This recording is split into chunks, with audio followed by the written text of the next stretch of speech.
Today we're talking about the 5 weirdest habits of INFJs that we usually keep secret. INFJs are weird, everybody knows it, but what makes us so weird? People could never really tell you. They said, yeah, there's something off about them, they're different.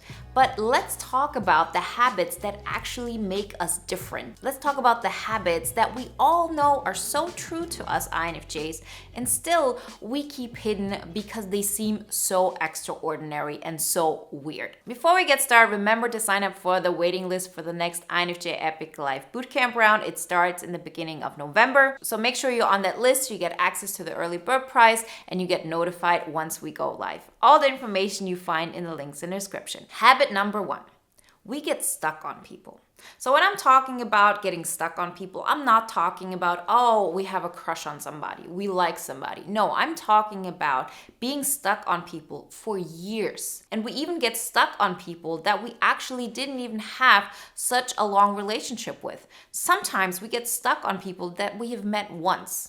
And this is something we keep hidden like nothing else. I've experienced now, having worked with so many INFJs and talked to so many of you, that this isn't just something that I've experienced. This is something we all go through. And most of the time, we keep this hidden. We are not telling our friends, we're not telling our family, because everybody would look at us and say, there's something wrong with you. You're delusional. Why are you spending your time obsessing about like a potential relationship or a potential friendship or a potential whatever it may be, when you know that the other person is not reciprocating whatever you're experiencing? For us, it's different because we experience every future possible scenario in our mind, and we feel it so deeply that just thinking about those situations gives us a high. And on top of that, we do it because we see that there's a path there. We see that there's an opportunity, how we could actually feel more alive, and the other person as well.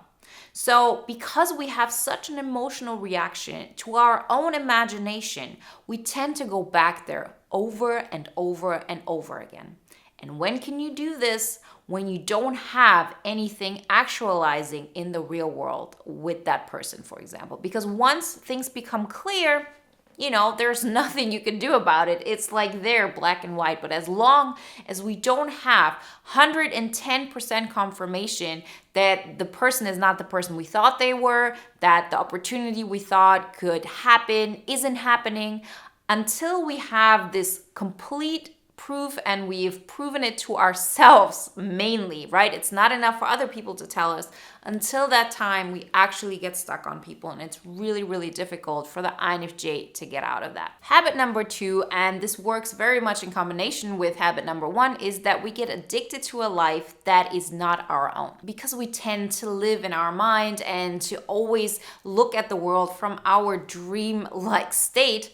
It happens very often that we imagine a life that isn't based on our current reality, meaning not our apartment, not our city, not our friends. There is some kind of escape out there, and we're looking for that and attaching ourselves to that and get addicted to that because that could be our solution.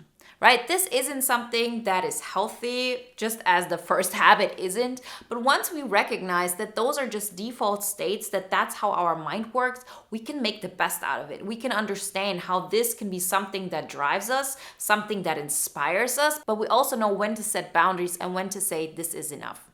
You are not going to believe how many INFJs I have met who have met somebody who lives in another city, in another country, on a different continent. I was in a long-term relationship with somebody who lived on the other side of the world, right?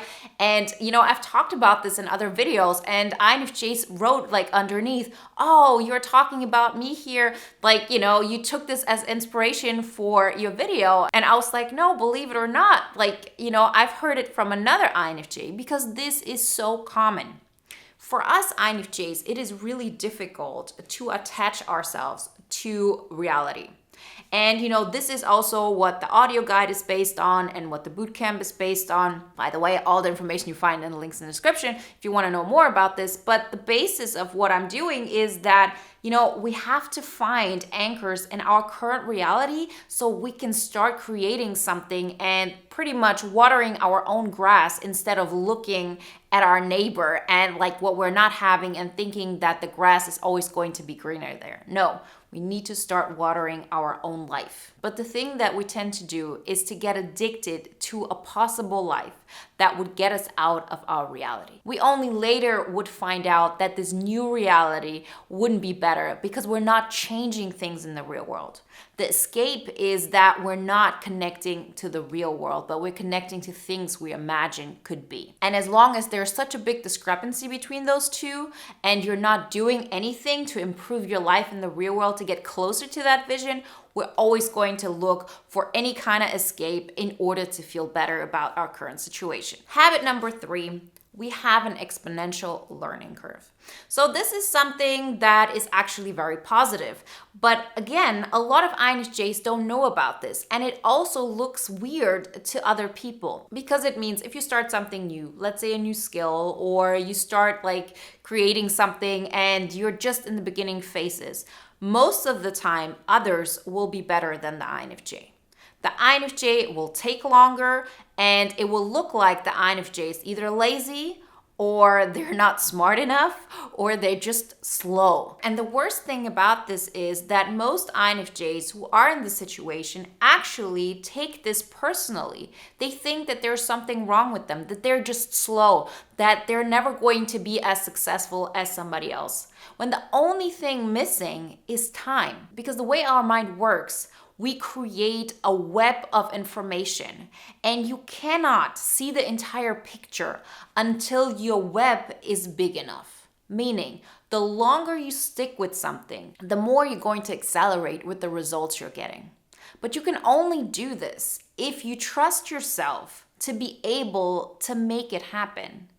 If you get discouraged as an INFJ that you're slower than others in the beginning, of course you're going to stop. And when you stop, you're never going to really recognize the benefits of, starting slow but then skyrocketing. Because once you've understood the concept, you can expand it all, right? It's the same thing as somebody learning by heart what 4 times 5 is and the INFJ understanding how it works. Because afterwards, the other person also has to learn by heart what 5 times 6 is or 5 times 7, but the INFJ has learned how to multiply. This, of course, is just like a random example, but with everything else in life, you'll see that the INFJ works in this capacity.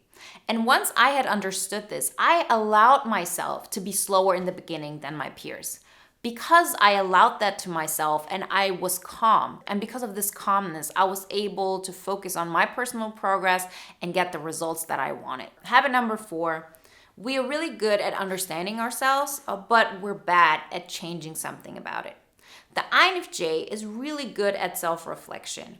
They're great at doing all the work that is all about personal development. That's why, MBTI is so interesting to INFJs. They know what this is all about and how this works. But on the flip side, it's really difficult for the INFJs to take action and to change that. Because our last function is extroverted sensing. And extroverted sensing is all about making things real, right? If you look at it from a perspective of manifesting, NI is all about coming up with the vision, coming up with the idea, and SE is all about making it real, taking the steps to make it happen. You need both to create the INFJ epic life that we want, right? On our unique terms. While other people might have a difficult time understanding themselves and what they want and what would make their soul really happy, and they could be great at actually executing them, the INFJ has the exact opposite problem. We understand all of that really well. But what we need to learn is how to take the steps, how to make changes happen, and not to go back into reflection mode, into meditation mode, into I need to heal myself mode. Those are all important aspects, but we as INFJs are already pretty good at those. What is necessary for us is to learn how to take action in such a way that doesn't overwhelm us.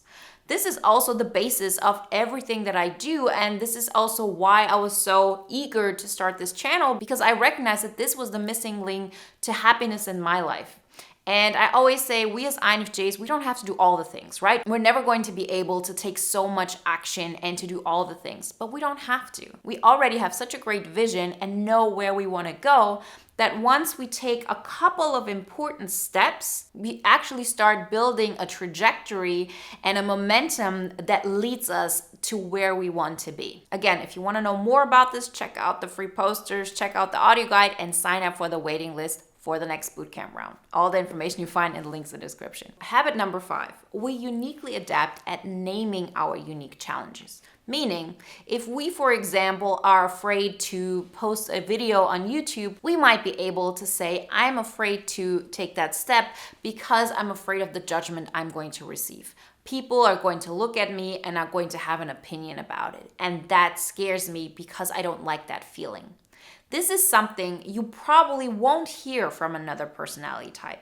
They might feel the same thing, but they won't be able to name it. They won't be able to say it out loud because this in itself already makes them uncomfortable. We as INFJs do this very easily. This isn't something that requires a lot of work for us. And that's why a lot of people are actually looking at us and thinking like, I cannot do this. Like, what position are you putting me in? How often have you talked to somebody and you thought, I'm just going to be honest with them. I'm going to talk about what's really going on here. I'm not just going to, look at the superficial stuff. I'm going to talk about the fact that, we've actually had a connection, that something happened that disrupted this, that, the other person might feel intimidated by the intensity of this potential situation, whatever it may be.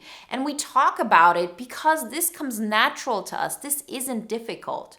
Other people, on the other hand, look at us and are completely taken back because this isn't something that they can listen to. This isn't something that they can confront themselves with because naming something so concretely is out of their comfort zone. So next time when you tend to talk to somebody in such a way that isn't an INFJ, always remember that this is a habit that seems very weird to other people because they're just not able to handle it without getting overwhelmed. If you want to know more how to make the best out of those habits, remember to check the links in the description. And if you want to watch another video now that is in alignment with today's topic, then watch the video when the INFJ finally accepts their mind-blowing nature. This is what happens.